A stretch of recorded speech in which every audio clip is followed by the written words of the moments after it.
Wanita hari ini di zaman modern masih kekalkan adatnya. Dihormati, disayangi, disanjungi.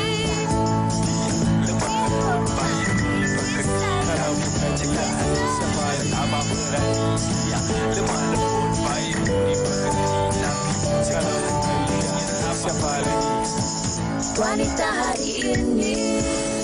11 Mac 2024, hari Isnin, bersamaan juga dengan 30 Syakban 1445 Hijriah. Assalamualaikum, selamat tengah hari, salam sejahtera kepada anda semua penonton setia Wanita hari ini.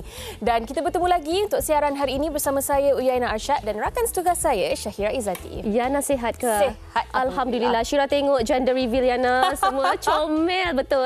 Masya Allah, sempat lagi kena prank. Sempat lagi. Ish. Apapun, hari ini adalah hari Isnin, pastinya hari pertama untuk anak-anak kita, untuk adik-adik kita memulakan sesi persekolahan. Semalam dah ada satu batch yang memulakan sesi persekolahan. Itu kumpulan dan A. Itu kumpulan A dan kumpulan B memulakan sesi persekolahan untuk hari ini. Apa khabar agaknya kan anak ibu-ibu bapa yang mungkin anak sulung mereka masuk 7 tahun. Betul. Apa agaknya drama untuk pagi ni. Kadang-kadang yang bukannya anak-anak nangis, ibu bapa pula yang nangis. Betul. Dan sebab tengok saya anak dah besar. sangat terhibur tahu Syira bila saya melihat perkongsian oleh rakan-rakan kita di laman sosial dan sebagainya, melihat keletah dan juga drama jam 7 pagi, bukan 7 petang jam 7 pagi nak menghantar anak-anak mereka ke sekolah. Tapi saya rasa inilah antara fasa kehidupan yang nanti di kemudian hari kita akan terkenang semula dan mengimbau kembali kenangan ini. Jadi orang kata betul-betul hargai. Betul, hargai anak-anak yang kita mungkin kita nampak macam susah, kita nak pergi kerja, kita nak siapkan anak sebagainya, tapi itulah dia momen yang tak dapat kita nak ulang semula. Kita pun akan nanti lagi 5 tahun, 6 tahun. Lambatnya 5 tahun. Ya Allah. Okey, baik, itu berkenaan dengan sesi persekolahan yang sudah kembali dibuka. Dan semalam juga kita telah pun mendapat pengesahan yang mana esok iaitu 12 Mac 2024 bersamaan dengan 1 Ramadan 1445 Hijriah. Dan cerapan anak bulan malam semalam dah pun benar-benar mengesahkan bahawa di Malaysia esok kita akan mula berpuasa. Alhamdulillah, sekali lagi kita semua dipertemukan dengan bulan Ramadan. Kata orang bulan yang mulia ini penuh dengan keberkatan, penuh dengan kebaikan. Dalam kita berdoa, jangan lupa juga Yana untuk kita doa juga kita ni diberi kesihatan yang baik untuk kita lakukan amal ibadat dan sebagainya. Betul. Dan terutamanya buat ibu-ibu mengandung seperti saya. Seperti Yana, betul. Pastikan waktu sahur tu kita mendapat bekalan tenaga yang cukup. Betul. Minum air secukupnya untuk kekal terhidrasi supaya kita dapat menjalani ibadah puasa sebaiknya, insya-Allah. Betul. Okey. Syira tak sah kan orang kata kalau dah masuk bulan Ramadan ni tak terfikir langsung tentang baju raya. Itu kira tipu kalau tak terfikir langsung tentang, sebab ada yang dah mulakan untuk cari baju raya, fikirkan angkat tangan siap-siap. Fikirkan tema untuk yang perempuan nak peplum ke, nak lace ke, nak apa ke, semuanya dah ada dalam kepala otak, tinggal nak beli, nak cari je yang mana paling sesuai. Betul. Dan ini kami nak kongsikan bersama dengan anda berkenaan dengan satu paparan yang mana ini berkenaan dengan pertunjukan fashion oleh salah satu brand ataupun jenama yang cukup terkenal di Malaysia, iaitu Cree. Jom kita saksikan.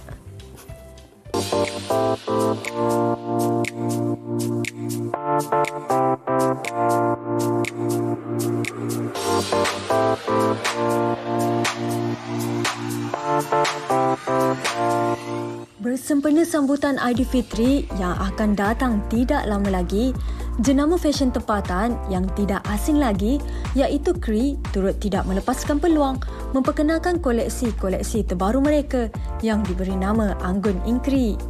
Turut berkolaborasi bersama jenama Oda KL dan Ilham Icenta bagi pertunjukan fashion yang diadakan baru-baru ini, Cree tampil dengan rekaan moden yang lebih ringkas namun tampak elegan bagi sesiapa saja yang menggayakannya. I have a new amazing team yang mencabar I untuk pilih fabric-fabric yang I tak pernah guna. So whatever you see on the runway, cotton upgraded, kita ada Duchess and then kita ada organza upgraded version and kita ada the one of the most exciting is kita ada silk series sekarang. Kita ada koleksi yang menggunakan sutera. Saya rasa this time kita kena kembalikan kemeriahan raya kat Malaysia. So it's a tribute untuk our fellow customers untuk rasa seronok raya tahun ni. I'm here for Cree today. I'm wearing their Raya collection and I love it. I love the colour, I love the cutting. Semua sangat selesa. Ada merasa semua collection sangat cantik, selesa dan paling penting dia evergreen lah. Semua peringkat umur boleh pakai dan sampai bila-bila boleh pakai. I think for this year punya collection pelbagai di mana dia ikut pada keadaan semasa. Somehow orang suka pakai yang ketat, somehow orang suka pakai yang loose. So varieties which is cantik, I suka. Koleksi kali ini juga pastinya dapat memenuhi kehendak gaya dan fashion masa kini bagi golongan wanita untuk tampil lebih bergaya di pagi raya.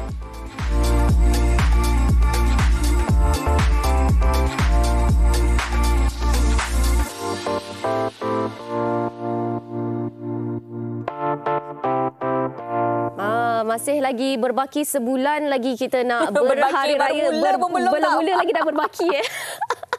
Sebulan lagi untuk kita fikir apa agaknya koleksi, apa agaknya tema kita. Mungkin ada yang dah cop-cop. Wah, cantiknya warna hijau tu. Awak Cantiknya dengan anak dan suami, temanya warna apa? Selalunya Syira tak pernah ada tema. Kami ikut apa yang kami gemar lah, warna-warni. Tapi tahun ni ada request untuk warna pink-pink belacan sikit macam tu. Dia nak ke belacan pula. Apa-apa pun itu berkenaan dengan pertunjukan fashion Cree yang sangat memukau. Baik, seterusnya kan Syira, untuk tentatif kita hari ini, di Wanita Hari ini, kita nak bersama dengan seorang penyanyi berbakat besar bernama Shazrin Shahrom dengan lagu terbaharunya Sia. Silakan.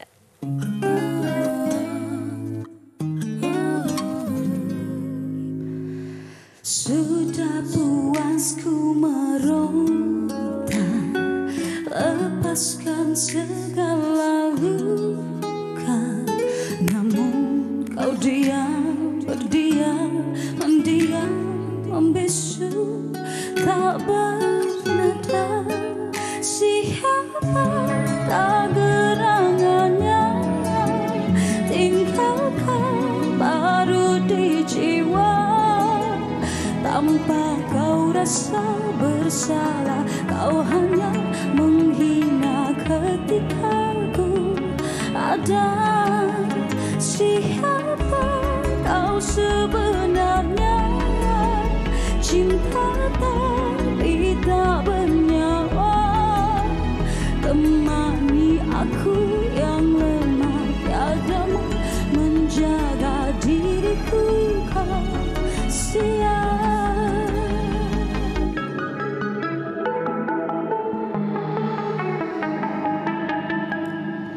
Kini kerasku menolak semua beban yang mendasar, namun ku diam, berdiam, mendiam, bisu, ku melangkah. Siapa tak gerangannya, tinggalkan baru di jiwa. Tanpa kau rasa bersalah, kau hanya menghina ketika aku ada. Siapa kau sebenarnya, cinta tapi tak bernyawa. Temani aku yang lemah, tiadamu menjaga diriku, kau sia.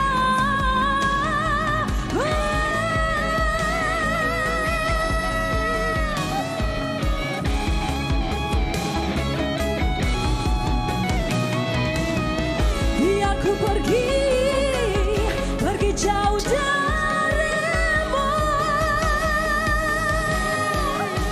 Siapakah gerangannya, tinggalkan baru di jiwa. Tanpa kau rasa bersalah, kau hanya menghina ketika ku ada.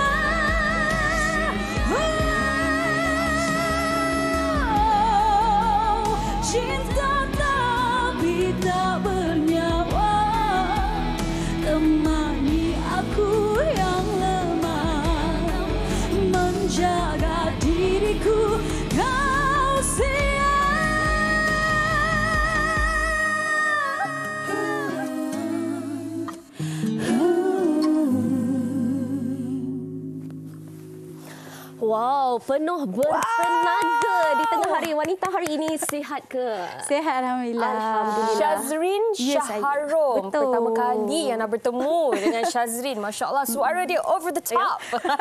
Terima kasih. Sihat? Sihat, Alhamdulillah. Tahniah untuk lagu Sia. Betul ke Sia ke Sia? Sia. Sia. Sia. Dia kalau sia-sia. Dia kalau sia, macam sia lah. biasa-biasa kita cakap sia-sia. Kan? Tapi untuk lagu Sia. Okey. Untuk lagu Sia. Okey, baik, untuk lagu Sia ini mungkin ada Syaz nak ceritakan sesuatu kepada peminat tentang lagu ini. Okey, lagu ni sebenarnya berkisahkan tentang seseorang yang macam dia susah nak move on. Wow, kan? okey. Dalam hubungan kan dia bercinta tetapi dia dikecewakan oleh partner dia. Okey. Tapi dia tetap kena move on. Walau apa pun yang terjadi, dia tetap kena move on walaupun hati dia sakit. Hidup kena diteruskan. Tapi berdasarkan, kalau kita tengok kan, cara nyanyian oleh Syaz tadi kan, adakah ini berdasarkan pengalaman peribadi? Pernah lalu. Pernah lalu. Faham. Sebab penuh penghayatan. Tapi mungkin Syaz boleh kongsikan juga pembikinan lagu ni. Siapakah yang terlibat? Siapa orang kuat di sebalik lagu ni? Okey, sewaktu saya di-offer lah untuk nyanyi lagu ni kan. Bila manager saya, Abang Aidil, bagi tahu, okey Syaz ada lagu sekian. Bagi tahulah lagu Sia. And then dia bagi tahu komposernya terdiri daripada memang nama-nama yang hebat, iaitu Iki, Anis dan juga Firdaus Rahmat. Memang kita tahulah lagu-lagu yang mereka kompos sampai ke AJL kan. Jadi bila Syaz dapat tu macam wow, bestnya rezeki kan, rezeki dan peluang lah, kita rasa happy lah. So bila sampai je untuk orang kata sesi recording. Sesi recording tu sangat-sangat welcoming lah. Kan? Kita rasa macam okey lah, kita baru nak kenal kan, baru first time. Tapi bila sesi recording tu sangat-sangat selesa. Diorang macam jadikan Syaz ni macam dah lama kenal. Tu yang lagi Syaz buat rasa macam dekat lah dengan lagu ni. Selesa lah maksudnya. Kalau saya dapat jeling sekejap kat tepi tu, ini adalah music video. OST, runut lagu. Lirik video. Lirik video. Akan ada music video dan sebagainya? Okey, insya-Allah. Music video, jika lirik video ni dapat sambutan, dapat support yang sangat-sangat hebat, sangat-sangat kuat dari pendengar-pendengar di luar sana, boleh tengok di Alternate Records untuk lirik video. InsyaAllah kita akan hasilkan muzik video. Okey, tapi kalau kita tengok lirik video ni adalah berdasarkan drama yang tayangkan di TV3 juga. Betul. Rindu Kasih. Rindu Kasih 2. Rindu Kasih 2. Ini Rindu Kasih 2 ataupun Rindu Kasih yang pertama? Rindu Kasih 2. Rindu Kasih 2. Okey, baik. Macam mana perasaan apabila lagu diangkat untuk menjadi runut lagu untuk OST drama ni?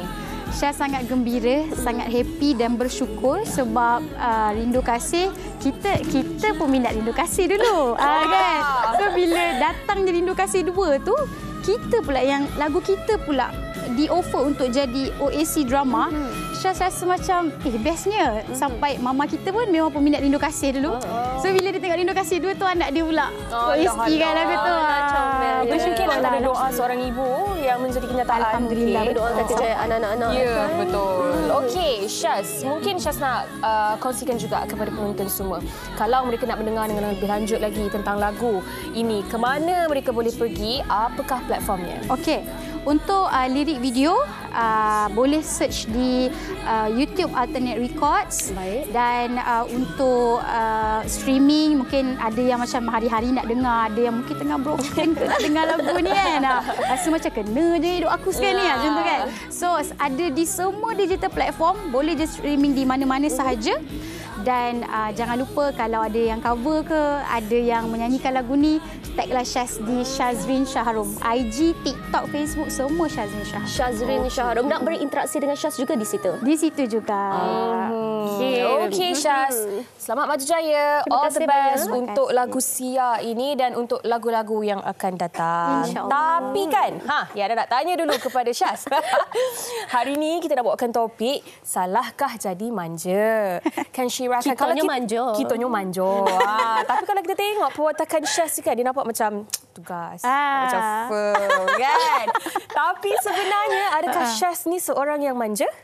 Okey, sejujurnya kalau kita bagi tahu, Syaz nak bagi tahulah yang kita hashtag anak bongsu. Oh, kita hashtag geng. Geng anak bongsu. Hashtag geng anak bongsu. Kami sentiasa betul, kami sentiasa... Kami tak pernah salah. Manja.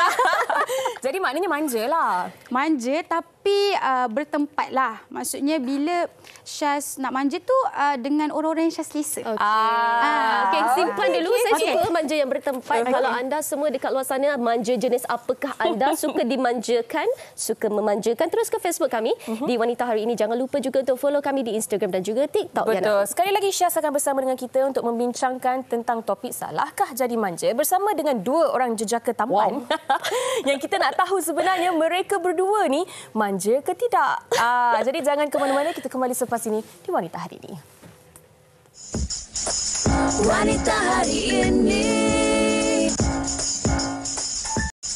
Wanita Hari Ini. Ejuk hangat. Kita ejuk ah. Nak makan baju ni tak? Iya, ejuk hangat ni. Tangan dia 80. Ejuk. Everyday View with Aya and Siput.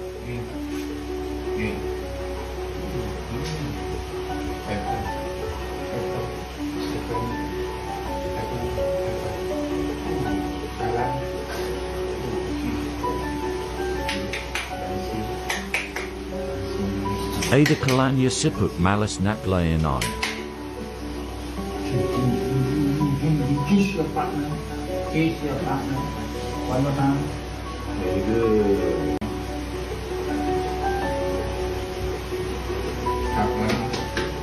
Manja seorang perempuan ni tak ada limit. Makin kau layan dia, makin dia manja. Tapi itulah, bila kau layan dia jadi seorang manja, jangan sesekali cakap kat dia tu merimaskan. Sebab daripada situlah nanti dia akan berubah. And kau akan rindu dia. Rindu dia yang dulu. Tiwa dah matang tu. Tanah kita dah matang. Dah matang. Tanah dah matang. Dah matang tu tak. Tome kita ni. Tumi tangan tak kita. Manda. Manja ke nak kena penampur? Okey, hari ini kita nak bercakap tentang salahkah jadi manja. Tapi saya rasakan Syira, manja ni kan kadang-kadang boleh disalah ertikan dengan mengada-ngada. Mengada-ngada dan juga menggedik. Tapi tengok juga kalau menggedik. Tapi tengok juga kalau kita dah terlalu selesa dengan orang tu, kadang-kadang kita gedik pun orang dah tahu dia tu memang gedik, tak ada masalah pun. Dan untuk itu kita nak berbual-bual, kita nak tanya tetamu kita ni manja ke tidak ketiga-tiganya. Kalau boleh kita mulakan yang pertama sekali lagi Syazrin Shahrom. Saya. Ini dah tentu anak bongsu. #anak bongsu. Cing. Dan di tengahnya pula Yana. Okey, kita bersama dengan Dazrin Kamarudin. Masya-Allah. Saya rasa manja ni. Rasa. Manja. Anak lelaki seorang. Okey, dapat tahu jadi manja. Dan yang di hujung ni terpaling manja. Terpaling manja. Kita bersama dengan Dr. Tengku Asmadi Tengku Muhammad selaku pakar motivasi kita. Apa khabar Dr. Tengku? Baik, alhamdulillah. Saya ni anak sulung, rasa tak pandai nak bermanja-manja. Ya. Okey, baik. Sebagai permulaan dia kan, mungkin tadi kita dah sempat tanya Syaz. Kita simpan dulu Dazrin. Kita terus kepada Dr. Tengku terlebih dahulu. Doktor, manja ni apa sebenarnya definisi dia? Dan macam mana kita nak membezakan antara manja, mengada-ngada, gedik? Gedik. Okey, pertama kalau kita lihat, manja ni kadang-kadang berlaku disebabkan cara dia dibesarkan, persekitaran. Contoh kalau dia anak bongsu, anak tunggal yang selalu diberikan apa yang nak selalu diberikan. Jadi oleh sebab itu kadang-kadang dia sendiri kalau tak dimanjakan, dia pun sendiri nak memanjakan diri dia. Jadi itu adalah manja disebabkan mungkin dia nakkan perhatian. Dan gedik ini pula kalau kita lihat ada definisi ya gedik. Gedik ni dia buat-buat kan, dia bukannya fitrahnya begitu. Nampak mengada-ngada, nampak buat-buat kan. Fake kan. Jadi benda tu yang kita kata gedik. Tapi manja juga boleh dijadikan oleh orang perempuan ni sebagai satu senjata. Kan, senjata untuk mendapat sesuatu, senjata untuk menggoda, senjata untuk macam-macam lah. Kan? Jadi mendapatkan keinginan dia. Jadi sebab tu kita kena faham kan apa tujuan dia manja. Tapi kalau dia bermanja dengan pasangan dia, dengan suaminya, dengan mak ayahnya, apa salahnya kalau hidup ni kalau tak ada bermanja-manja ataupun orang nak bermanja kita tak manjakan, pasangan nak manja kita tak manjakan, jangan pula nanti salahkan tiba-tiba dia bermanja dengan orang lain pula. Risau. Kan? Jadi sebab tu. Dan bukan orang perempuan saja, orang lelaki pun suka dimanja-manjakan. Betul. Suka dimanja-manjakan dan seorang yang manja juga. Dan orang lelaki ni boleh jadikan manja tu sebagai senjata juga kan? Tapi sebenarnya macam inilah. Apa yang saya nampak, lelaki ni lebih suka dimanjakan daripada lelaki ni manja sendiri. Okey. So macam saya contoh kata, walaupun saya anak lelaki seorang, kan? Ada time saya boleh memanja dengan parents, ada time saya boleh memanja dengan pasangan. Tapi saya lebih suka dimanjakan daripada kita bermanja-manja. Sebab itu bukan karakter saya yang bermanja-manja macam orang nampak diri Dazrin ni seorang yang stern. Seorang yang straight to the point lah sebenarnya cerita. Saya ni memang seorang yang bukan romantik lah. Tapi mungkin dari segi gesture kita tu, kita memanjakan pasangan kita. So macam mana kita memanjakan pasangan kita, macam tu juga kita mengharapkan pasangan kita memanjakan kita. Jadi bukan kita yang bermanja, tapi kita memanjakan dan mengharap untuk dimanjakan. Dahsyat lah. Tu saya nak hadap. Gesture tu lebih penting tau. Kalau kita bermanja, kita mengharapkan sesuatu. Tapi kalau kita memanjakan, kita memberi. Contoh kata macam kita nampak gesture-gesture macam contoh kata tengah bongkok, nak angkat kepala ada bucu, kita memanjakan. Alah, kalau katalah tiba-tiba macam itu klise kan, itu very klise. Tapi itu adalah satu gesture di mana kita memanjakan diri seseorang. Nak buat something, kita tahu dia boleh buat tapi kita buatkan. Itu gesture kita memanjakan pasangan kita. Dan macam doktor cakap pun, dalam pasangan tu memang kita harus bermanja-manja dan kita harus menunjukkan. Tapi manja tu cara kita tunjuk ada macam-macam cara. Doesn't mean kita kena mengada-ngada untuk tunjukkan kita ni manja. Tapi kadang-kadang manja pun ada kena-mengena dengan ketahanan daya saing juga. Kan? Kalau katakan buat sikit tak boleh dah manja, tak boleh nak. Manja kan. Alah manja sangatlah awak ni. Susah macam dia ni tak manja, kalau tak boleh jadi usahawan dia ni. Betul. Saya pula tu kena kental. Saya memang straight to the point, strict. Orang tahu saya ni memang jenis yang direct to the point dah. Tak ada istilah macam saya nak belok-belok, apa yang saya nak saya cakap. Faham. Okey, baik. Itu kalau Dazrin dengan suami pun. Jangan yang nak isteri, ada isteri. Maafkan saya. Seram je. Kalau Dazrin dengan isterinya mendirikan rumah tangga dah 7 tahun, betul? Kita kena tanya sekejap lagi, siapa antara mereka berdua ni yang lebih manja? Okey, itu kisah Dazrin yang ada pasangan. Tapi kita nak tanya juga Shazrin yang hidupnya masih lagi bujang. Awak yakin? Single. Dia bukan single, dia singlet. Not available maksudnya kalau singlet tu, betul?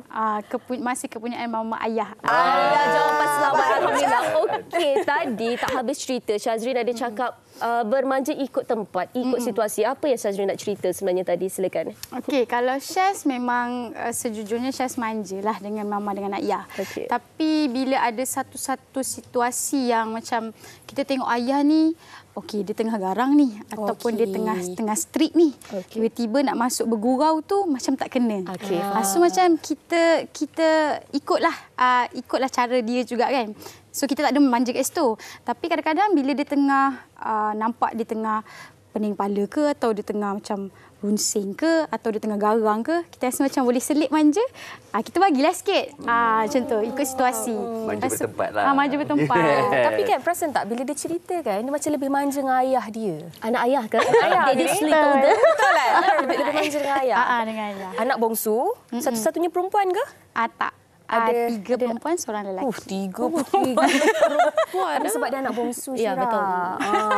Okey, baik. Apa yang Syaz kongsikan ni kan, yang nak tanya kepada doktor sekejap lagi tentang turutan kita dalam keluarga tu dari adik-beradik tu kan, nombor 1 ke nombor 2 ke bongsu ke, ada tak memainkan peranan untuk membentuk karakter kita seorang yang manja ataupun tidak. Tapi Syirah, tapi kita simpan dulu Dr. Tengku. Kita nak dengar dulu pandangan orang ramai mengenai topik kita pada hari ini. Jom kita dengarkan. Manja. Manja. Okay, I kalau dengan isteri I, of course kita dua-dua pun manja. Tapi kalau kat luar, I seorang yang serius juga kalau bila when it comes to work lah or business. Tapi dengan kawan-kawan, I seorang yang happy go lucky and fun lah. Kita suka buat lawak dan suka have fun together. Saya sebenarnya seorang yang very tegas. Tapi saya only manja dengan orang yang saya betul-betul dah rasa selesa.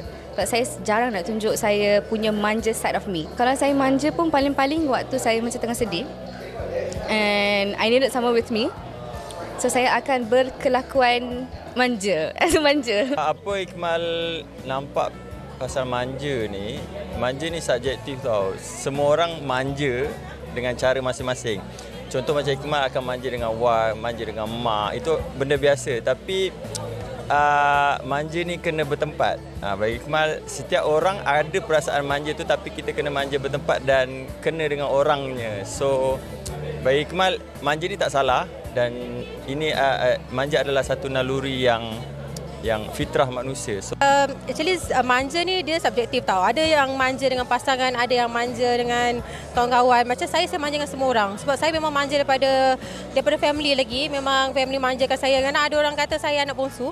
So bila ada pasangan, saya manja dengan pasangan, dengan kawan pun saya manja. Saya tak ada masalah siapa yang nak manja dengan saya, sebab saya akan manjakan dia balik. Sebab saya kan orang yang manja. Bila orang manja saya tahu macam mana nak manjakan seseorang tu. Wow, okey, baru kita tahu kan rakan-rakan selebriti yang lain ni ada yang manja, ada yang tidak, ada yang bertempat dan ada yang macam-macam. Jangan tanya. Okay. Baik, sebelum nak tanya kepada Dr. Tengku, ni kita nak baca juga rakan kita di Facebook punya hantaran oleh Izzafir Ziz yang cakap, saya dan suami sama-sama anak bongsu. Samalah kita. Gang-gang. Tapi kami sama-sama faham sikap masing-masing. Sayang, betul ansur, manja-manja dah tak boleh lari. Yang penting sama-sama jujur jika berkehendakkan percutian dan lain-lain, tapi tegas dan sama-sama congak. Okey, maknanya mereka ada toleransi. Ada toleransi, ada perbincangan dekat situ. Okey, Dr. Tengku, tadi Anda sempat tanyakan kedudukan kita ni dalam adik-beradik. Ni bongsu. Anak lelaki seorang. Nombor berapa tu? Nombor 2. Dr. Tengku? Sulung.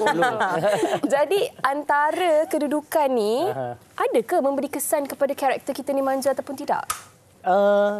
Memang ada. Contoh biasanya kalau anak tu anak bongsu, anak sulung. Tetapi gap usia antara dia nak dapat adik tu lama. Jadi dia boleh jadi manja juga. Tapi kalau anak sulung ni lepas setahun dapat adik, setahun lagi dapat adik, dia tak sempat diberikan manja-manja oleh mak ayah. Jadi dia lebih berdikari. Saya terjeling juga sebelah. Dan kalau anak bongsu pun dia akan boleh menjadi manja sebab semua orang beri perhatian kepada dia. Dia ada abang, dia ada kakak, mak ayah. Dan kalau anak tu pula duduk dibesarkan oleh atuk nenek. Ini paling dahsyat. Semua minta, semua dapat. Betul. Tak minta lagi dah dapat. Itu anak saya dengan nenek. Penangannya betul sama-sama. Sampaikan kepada tahap mak ayah pun tak boleh marah dia. Betul. Marah dia, atuk akan backup. Jadi betul. Ini akan membentuk, sebenarnya dia akan membentuk tingkah laku, karakter dia tu. Tingkah laku watak dia menjadi manja. Jadi sebab itulah kalau kata ada tak susun atur dalam anak keberapa tu membentuk karakter, ada, tetapi tengok pada situasi. Gap dia antara satu masa dengan satu masa kan. Jadi sebab itu cara kita dibesarkan, cara mak ayah kita besarkan kita, persekitaran kita banyak membentuk tingkah laku kita. Kadang kalau kita besarkan anak kita, apa dia nak semua dapat. Kan? Contohlah Dazrin, dia ada anak, katakan dia ada duit, ada anak pula seorang, katakan. Apa minta semua dapat. Ini bahaya. Ini bahaya sebab dia tak rasa susah. Jadi bila dia tak rasa susah, maka dia akan manja. Kan, dia nak sampai kepada tahap dia lupa yang dia minta tu bukan dengan mak ayah dia. Dia minta tu dengan kawan, dia minta dengan orang lain. Kan? Dan susahnya nanti bila dia mendapat pasangan, dia akan demand juga dengan pasangan dia. Jadi karakter tu terbentuk, tingkah laku terbentuk dari segi persekitaran, cara dibesarkan dan sebagainya. Mak seram pula kan. Kita kena tegas ni, nak kena mulai hari ni. Dia ada kena tarik tali lah. Kita kena pandai tengok situasi. Anak kita ni kita kena biarkan dia rasa susah. Biar rasa susah, bukan kita nak hidup susah. Kan tak mudah dapat sesuatu perkara. Kalau dia nak sesuatu, apa cara dia kena buat kerja ke, dia kena tunjukkan result yang bagus ke dalam pembelajaran, kan dia kena usaha sikit, maka baru kita berikan. Jadi barulah dia nampak nak dapat sesuatu perlu ada usaha. Macam saya dengan adik saya lah, gap kita orang, walaupun saya anak lelaki seorang, tapi saya nombor 2. Saya dengan adik saya gap 10 tahun. Yang nombor 3 tu lah. Yang nombor 3 tu. Jadi memang gelaran saya awak sebenarnya bongsu. Saya sebenarnya bongsu. Jadi tiba-tiba macam bilanya keluar seorang lagi ni. Macam surprise. Jadi telah dimanjakan 10 tahun. selama 10 tahun itu. Jadi sebab itu kita bukan manja tapi kita biasa dimanjakan. Kita dah membesar ni, kadang-kadang kita orang kenal Dazrin ni sebagai seorang yang strict. Orang yang kenal kita ni sebagai dia tahu kita ni memang direct to the point. Tapi kadang-kadang kita ni dah biasa dimanjakan. Jadi kita kadang-kadang nakkan perhatian tu. Tapi itu datang mengada-ngada tu. Kadang-kadang dia tak ada mengada-ngada tapi di dalam dia ada mengharapkan. Takkanlah tak boleh manjakan kita sikit. Bila nak mengada-ngadakan ni? Mengada-ngadakan kita. Macam itulah. Okey, kita faham bahawa karakter manja ini kita dibentuk melalui persekitaran, dibentuk melalui turutan kita ni anak keberapa, anak tunggal dan sebagainya. Tapi Dazrin 7 tahun usia perkahwinan, Dazrin dan juga pasangan, siapa lebih manja di sini? Okey, siapa lebih manja dari hati memang saya lah. Saya tu walaupun kalau dari kaki dan kepala dan kepala dan tangan istilah lah. Dari segi hati memang saya, tapi kita tahu kita sebagai ketua keluarga, kita kena memanjakan keluarga kita tapi bertempat dan ikut timing dan ikut apa benda situasi yang sedang berlaku tu. So bila kita sebagai ketua keluarga, kita akan tengok okey pasangan kita ni kita tahu dia boleh buat, tapi tindakan kita yang buat untuk dia tu menunjukkan bahawa kita sayang pada dia. Jadi itulah kita memanjakan dia, bukan kata dia tak boleh buat. Kita tahu kalau kita tak ada dia boleh je buat benda-benda itu semua. Tapi bila kita ada, kita menunjukkan bahawa kita boleh memanjakan pasangan. Jadi dari segi tu saya nampak dia lagi manja daripada saya lah. Dia kalau orang lelaki ni, orang lelaki dia walaupun dia kata dia straight dia apa kan, tunggu dia sakit. Manjanya lebih. Baru nak cakap. Saya setuju. Itu time saya manja. Sekejap, saya nak kena pegang urut kepala dia. Migraine dia buatnya. Masa itulah bau urut kepala. Masa itulah bau macam sakit. Sikit je. Nak minta buka, nak minta air pun. Tak dengar. Tak boleh bangun. Maknanya spesies lelaki ni semua sama. Maksudnya sama. Aja garam kat luar. Okey, baik. Kita dah dengar dah Dazrin berkongsi dari sudut pandangan seorang yang dah berkahwin kan. Tapi kalau macam Syaz sendiri masih lagi single, ready to mingle, available kan. Adakah Syaz mencari seorang lelaki yang ada karakteristik manja ataupun Syaz suka seorang yang macho man tegas? Okey, sebab macam Kak Yana bagi tahu tadi, Syaz rapat dengan ayah. So bila dah biasa dapat ayah yang memang ayah dia manjakan, tapi dalam masa yang sama ada waktu dia tegas. Tapi bila dia manjakan tu kita suka dengan cara dia. So Syaz mengharapkan kalau ada lelaki yang macam seperti ayah. Ada. Macam ada je. Ada kan. Tadi masa kita nampak. Matching. So kalau ada yang macam tu lagi selesa lah, sebab kita dah biasa dari kecil kan.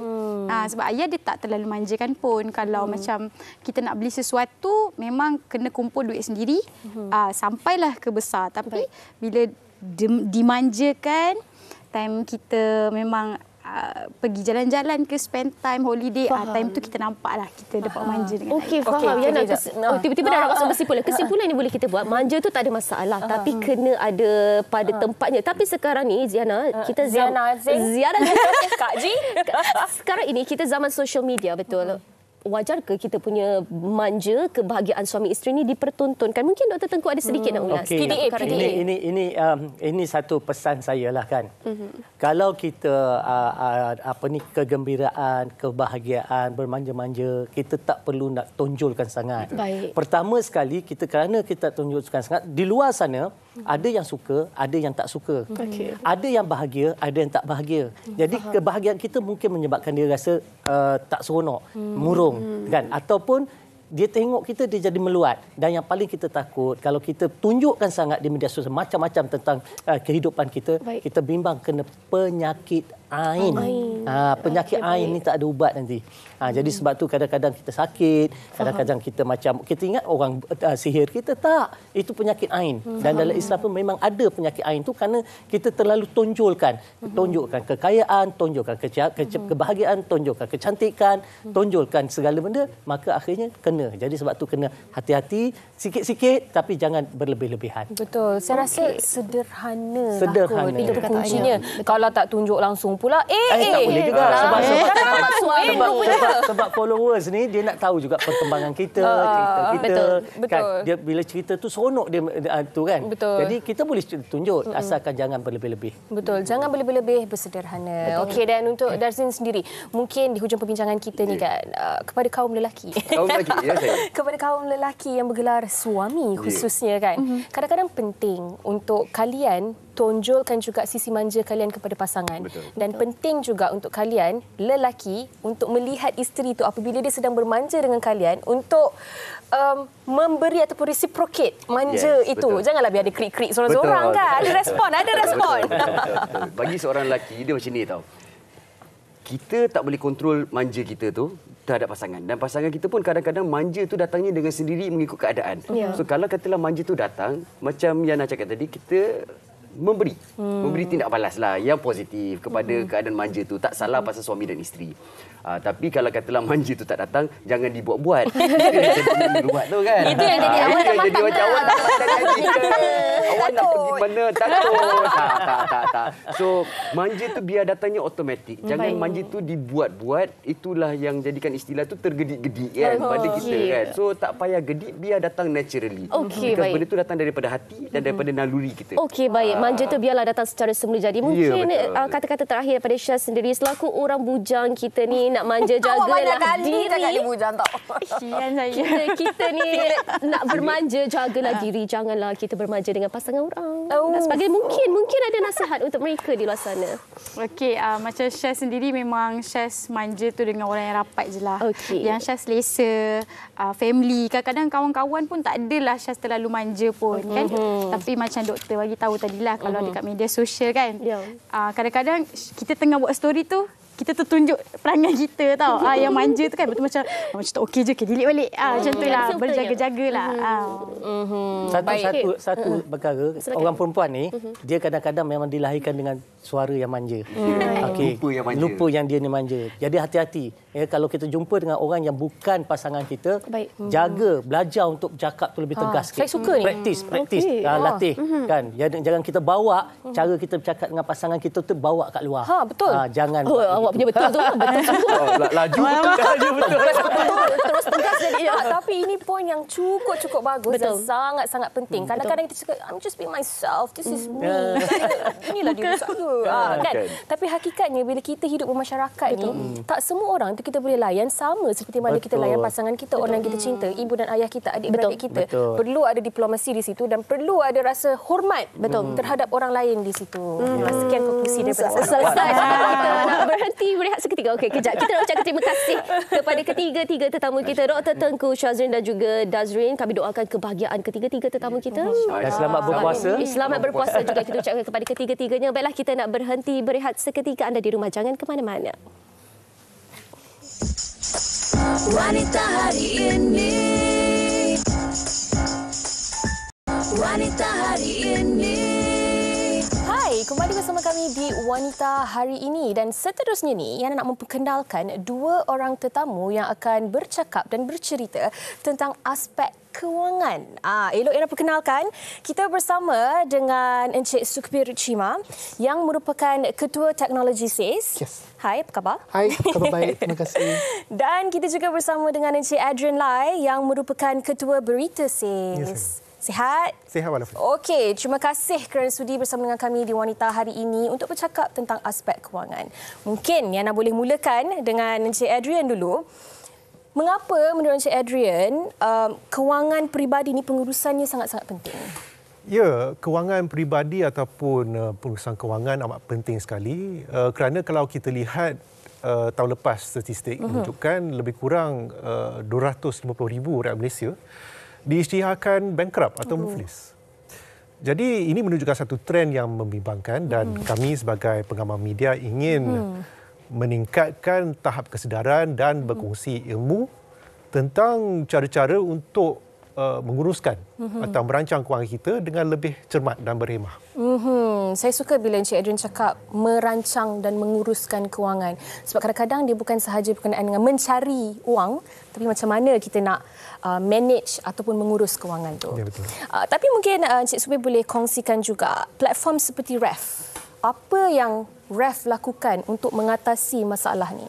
Jadi kita di REF Media Group kita telah melancarkan kempen. Kempen ini dinamakan Make It Make Sense.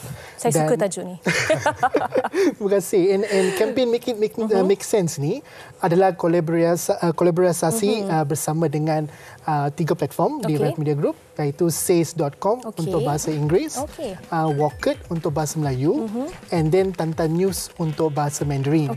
So tujuan kita buat kempen ini adalah untuk mendidik rakyat Malaysia, terutamanya golongan Gen Z dengan milenial, supaya mereka lebih peka terhadap personal finance.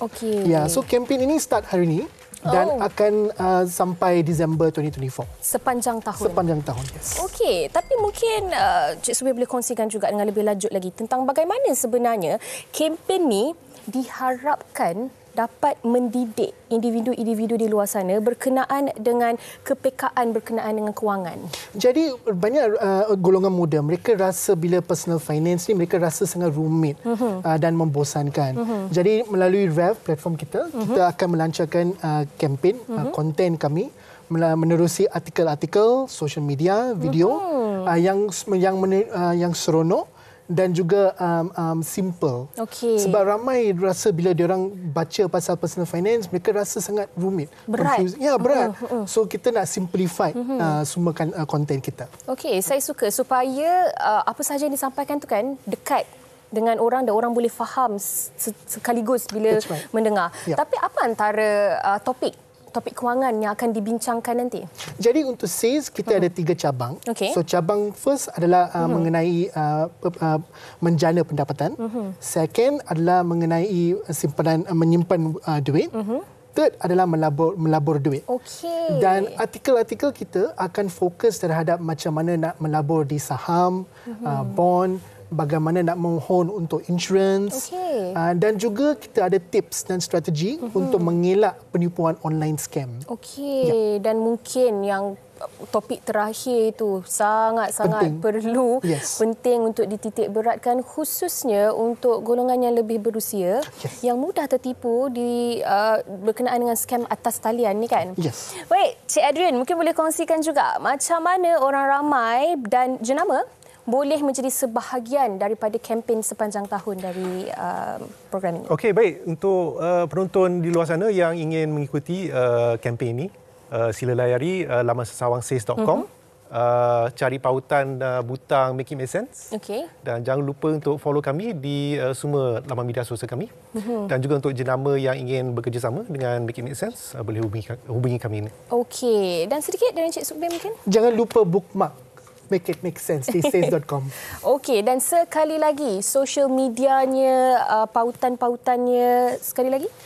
Website di says.com, ada button di situ.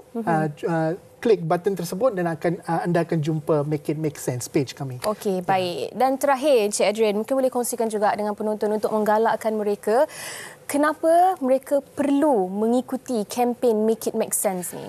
Okey, so first of all, sebenarnya kami bukan pakar dalam bidang ni. So kami berbual ramai pakar perancang kewangan peribadi yang bertauliah untuk berkongsi nasihat secara percuma. Oh, percuma? Yes, percuma. Percuma. So jangan lupa ikuti kami lah. Macam-macam kaedah yang kami kongsikan seperti nisbah 50, 30, 20. Okey, ada banyak tips lah. Yes, banyak tips. Dan cheat codes. Cheat codes, that's right. Berkenaan dengan kewangan. Baik, saya kira ini antara usaha yang sangat-sangat baik yang dilakukan oleh REF Media Group dan juga says.com. Saya harapkan program ini akan berjaya dan akan berjaya juga menarik minat ramai orang di luar sana yang ingin dan mahu lebih cakna berkenaan dengan kewangan. Okey, terima kasih saya ucapkan kepada Encik Sukbir Chima, Ketua Teknologi SAYS, dan juga kepada Encik Adrian Lai, selaku Ketua Berita SAYS atas perkongsian pada hari ini. Terima kasih. Saya akan join juga. Boleh. Okey, baik. Kepada anda, jangan ke mana-mana. Kita nak berhenti berehat seketika. Kembali selepas ini di Wanita Hari Ini. Wanita Hari Ini. Wanita Hari Ini.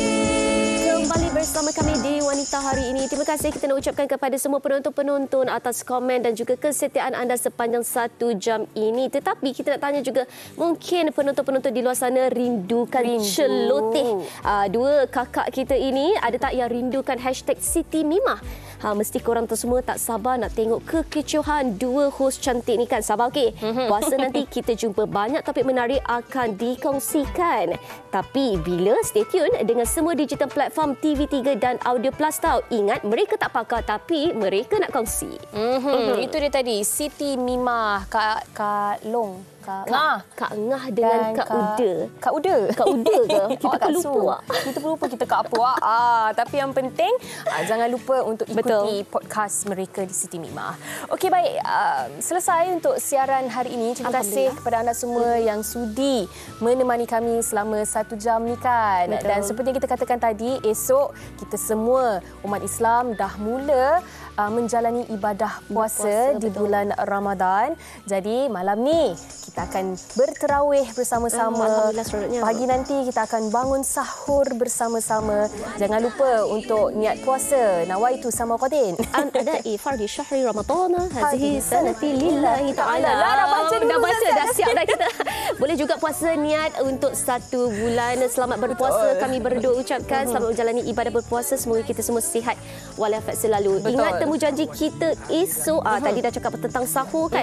Esok kami bawakan kepada anda pelbagai menu sahur dan juga berbuka. Dia terus bagi sahur dan berbuka. Nasib baik bukan saya yang aku saya.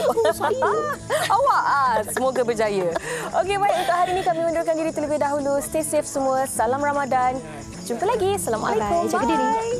Kalau bukan dia siapa lagi?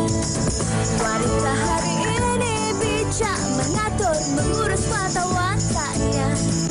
Ushawati ibu istri permaisuri. Wanita hari ini di zaman modern masih kekalkan adatnya. Dihormati, disayangi, disanjungi. Dia ushawati aliran masa kini. Dia penyambung warisan Sri Kandidia. Lemah lembut baik budi pekerti, tapi cekal hati dia tambah berani pendidik. Pujeri dalam hal jati diri dia. Permaisuri kepada si suami, kepada anaknya. Dia ratu di hati, tunggak keluarga. Kalau bukan dia siapa lagi? Wanita hari ini bijak mengatur mengurus mata wataknya. Ushawati ibu istri permaisuri. Wanita hari ini di zaman modern masih kekalkan adatnya. Dihormati, disayangi, disanjungi. Dihormati, disayangi, disanjungi.